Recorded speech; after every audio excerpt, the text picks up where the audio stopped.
When discussing evolution and the development of one creature from another, many believe it is a science, but they don't realize that there is a difference between a hypothesis that scientists propose based on various findings and scientific information that is precise and clear. Scientific facts are stable and certain, while hypotheses can change from day to day.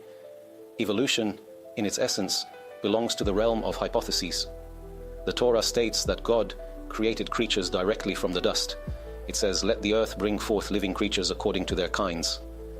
God created the living creatures of the earth according to their kinds, and God formed man from the dust of the ground. These verses show that every creature was created in its complete form. As the Talmud says in Tractate Rosh Hashanah, all the works of creation were created in their full form. They were created fully as complete creatures. Adam was created like a 20-year-old man. The lion was created like a lion, not like a small cub. It should be noted that those who get excited about evolution have a problem with God, because those who believe in the Creator are not limited in their abilities. God can create man directly from the dust of the earth. He is not limited.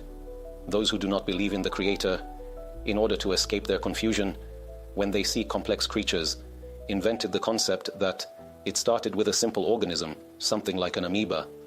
From that, a more advanced creature developed, then a more advanced one, until humans were created.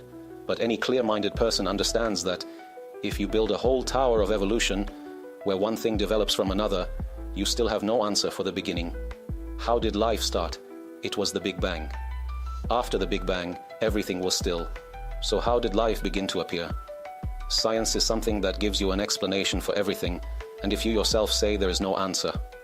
Even scientists have a video from Stephen Hawking, who says that it is a wonder that we have discovered so much and still have no answer for how life began. So this whole evolutionary tower is not scientific. Also, the development of animals in the world. Someone who uses logic sees that it cannot be attributed to evolution. According to geologists who are proponents of evolution, when digging into the ground in deep layers, the deeper the layer, the older the period it belongs to. Therefore, it is impossible to find creatures in the lower layers that appeared later. To the surprise of many, in various places around the world, deep layers have been found with creatures that belong to later periods, but they were actually born before their ancestors. Something that doesn't make sense at all. According to their own claims, this spans millions of years, which is not logical to us.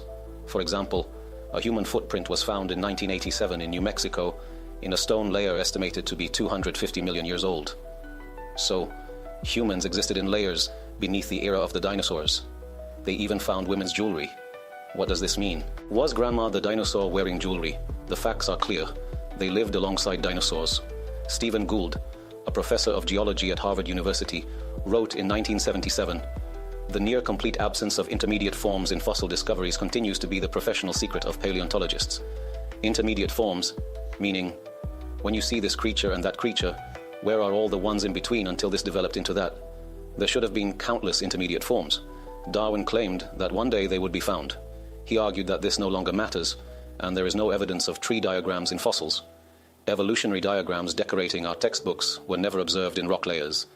Professor Havel, Nobel laureate in physics, said, "The probability that developed life forms evolved randomly without a planner is comparable to the chance that a tornado or storm in a junkyard would randomly create a Boeing 747.